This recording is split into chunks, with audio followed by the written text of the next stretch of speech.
Have you ever wondered to yourself, okay, how many relationships is it going to take for me to get to the right, healthy, wonderful relationship I'm looking for?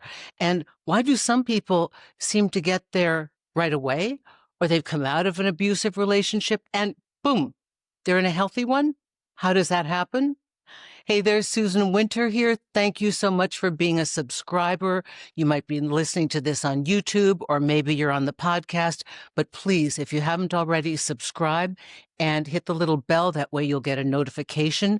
As algorithms for all of the social media ports change, many of the people that you've watched and followed throughout the years, you won't see, and you think they quit the business. We're here, but just to make sure that you get our content, please do that. So this is a Q&A that I got from Lana. And if you don't know, I routinely answer questions on my podcast as well as YouTube.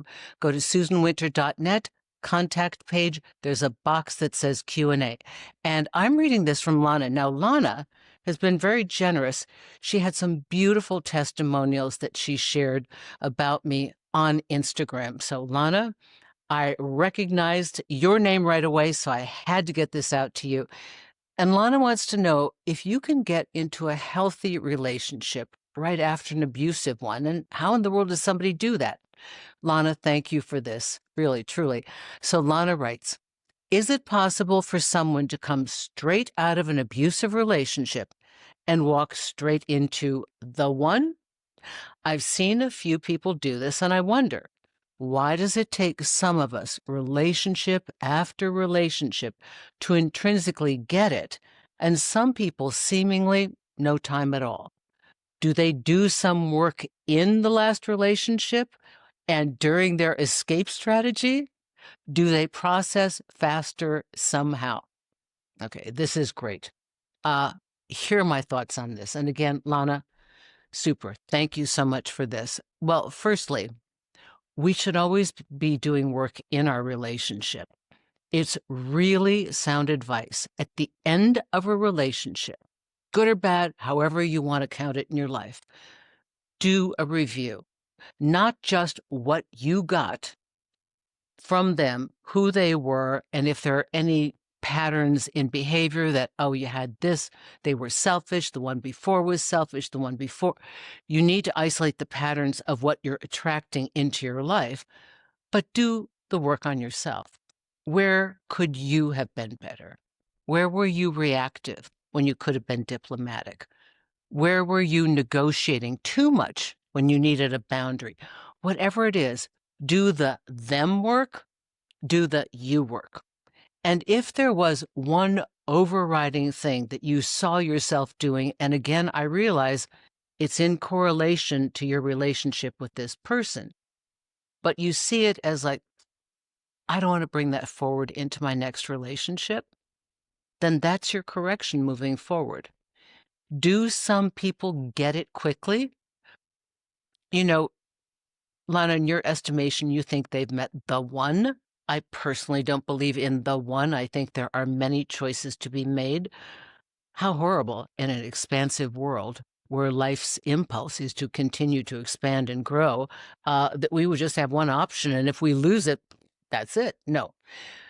I think some people get tired and they say, this is good.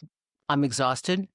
I think other people do finally calibrate themselves to the place where they are resonating at a level that is healthy enough that they know how to filter and attract the right person for them.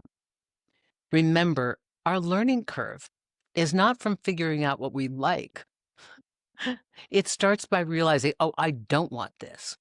So you have to have a couple of relationships under your belt of, oh, I don't want this and I don't want that and I don't want that, to really start to refine those must-haves. And it's not the height, it's not the money, it's not any of those. It's those internal must-haves in how you want to feel.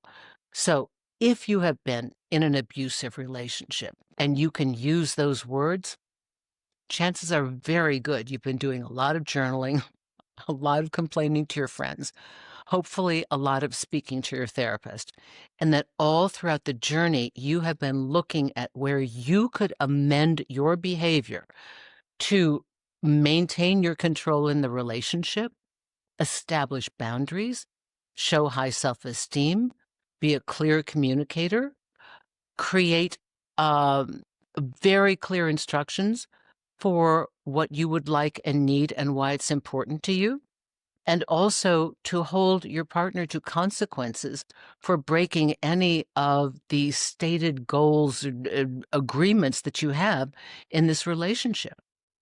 So you've learned through going a very rocky path. And sometimes it takes a bad relationship to really get you so motivated to be ruthless in looking for the right one and not letting those red flags come in to play and not going blind because you want them to be the one. So, yes, you can sometimes leave an abusive relationship, but consciously or unconsciously, the internal changes were occurring, or you couldn't have found your way to a better match. So, yes, it's within the relationship. It's after your last relationship is over, and it is setting the groundwork for filtering carefully the quality of person you want, the characteristics, their internal disposition, to know how to have a partnership with somebody that is in healthy alignment with themselves and has the capacity to be honest and caring and loving with you. When you see enough of the bad stuff, believe me, it'll be instinctive to move away from it.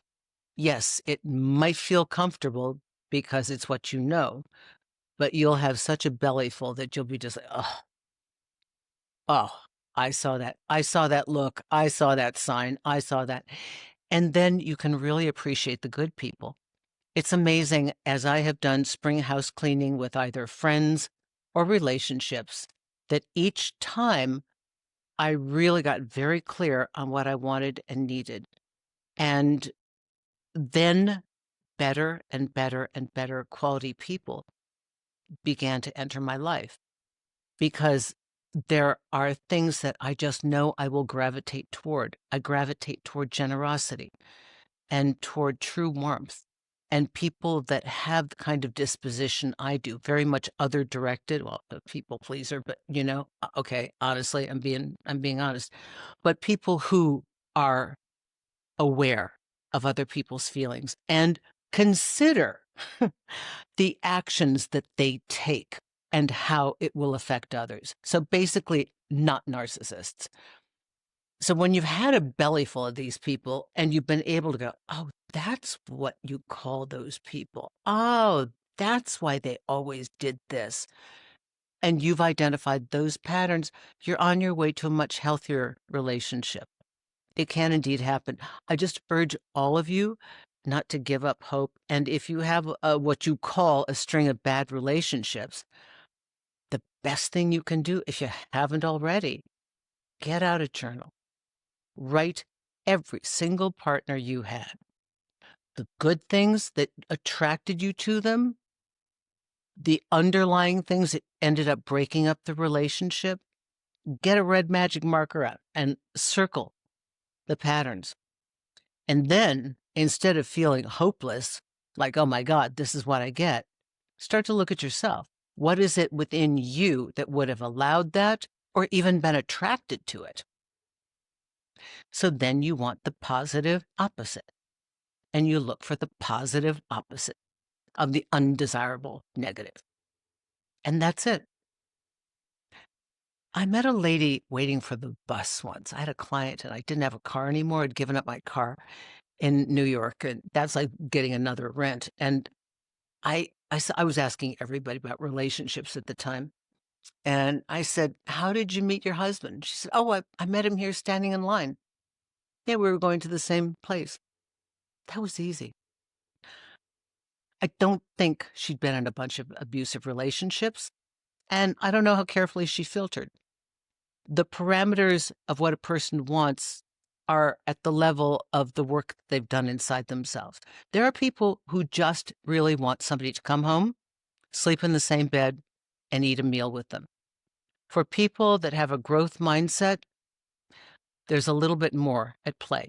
There's more to consider for those who have developed themselves and are very clear about the lifestyle that they already have, the lifestyle they want to maintain, the type of intellectual associations that they want, how the hobbies that they love. And when I say lifestyle, I mean could be sober, clean living lifestyle. It could be athleticism. But when you already have a lot carved out for yourself, there is more work on your part to find a partner that is calibrated to where you are. Think of when you first started dating. How many parameters did you have, right? Easiest to get you when you're young. You don't know what you want. You'll put up with a lot of things because you don't have any, you got no data. So once you get dating data, then you start to filter. So don't shy away from your negative experiences and don't feel that what you want, because you've done a lot of work on yourself and like you want more, don't feel that that's impossible. We live in a beautiful time period where a lot of people are working on themselves and a lot of people have a growth mindset and they want more out of their relationship. And I promise you, they're looking for you as hard as you are looking for them, because they don't want a get-by relationship. That's fine.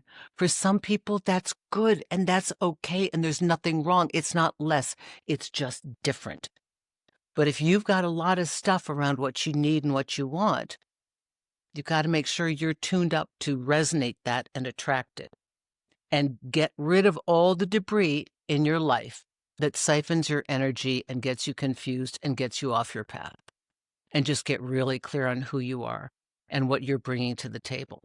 I hope this helps you. Susan Winter for SusanWinter.net. Chat me up if you need a consultation. As I travel the world, I let people know where I am so I can do consultations with them all across the world. I love doing that.